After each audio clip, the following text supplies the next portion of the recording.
السلام علیکم. ډیر محترم ډاکټر یاسین اقبال یوسفزی صاحب ناست دی. د دې نه به یو تپوس وکړو چې نن سبا پکې د نوي کل ډیر زیات انوال دی، یو بل سره ډیبیټ کوي. ډاکټر صاحب السلام علیکم. وعلیکم السلام. ډاکټر صاحب د جنا صاحب او د باچا خان باره کې خلک ډیر زیات یو بل سره اختلاف لري. څوک د جنا صاحب په فیور کې دي او څوک د خلاف دي، او دغه شانتې د باچا خان حقیقت څه دی؟ تاسو د دې پرسنالټیز ته په کوم نظر ګورئ؟ د غني خان یو شعر دی، وی ما ته څه مغل مغل کې ورک مغل او ورکې کور دی، ولې نوم د هغه ناخلې چې د نن په اوبو سور دی. باچا خان بابا څه تقریبا 100 کالو ته نږدې عمر موندی و. دغسې جنا صاحب هم ښه عمر رسیدو چې وفات شوی دی. خپل کردار یې ادا کړی دی چې باچا خان بابا ته څه ټیک ښکارېدو هغه کړي دي، او جنا صاحب ته چې څه ټیک ښکارېدو هغه کړي دي. د چا ورسره اختلاف و، د چا ورسره اتفاق و.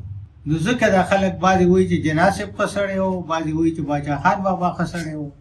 چې کوم سړی د مرګ نه پس په ښو ټکو کې یادېږي، د دې مطلب دا دی چې په ده کې څه خوبیانې وي.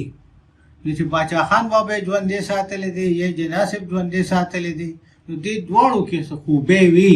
نو ځکه تر ننه ژوندي دي او فالوورز یې شته، خلک یې صفتونه کوي.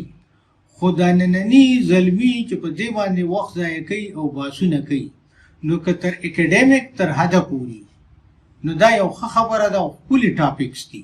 خو که مونږ اوس جنا صاحب ښه ثابت کړو یا باچا خان بابا ښه ثابت کړو یا جنا صاحب بد ثابت کړو یا باچا خان بابا بد ثابت کړو، د دې هېڅ فایده نشته.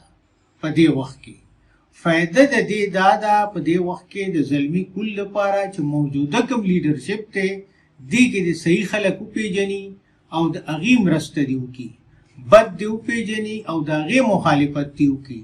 نو د قوم ترقي او کامیابي په دې کې ده چې اکیډمیکلی دی مشران که سټډي کوي نو سټډي کوي دی، خو په دې د بحثونو او د اختلافونو حاجت نشته.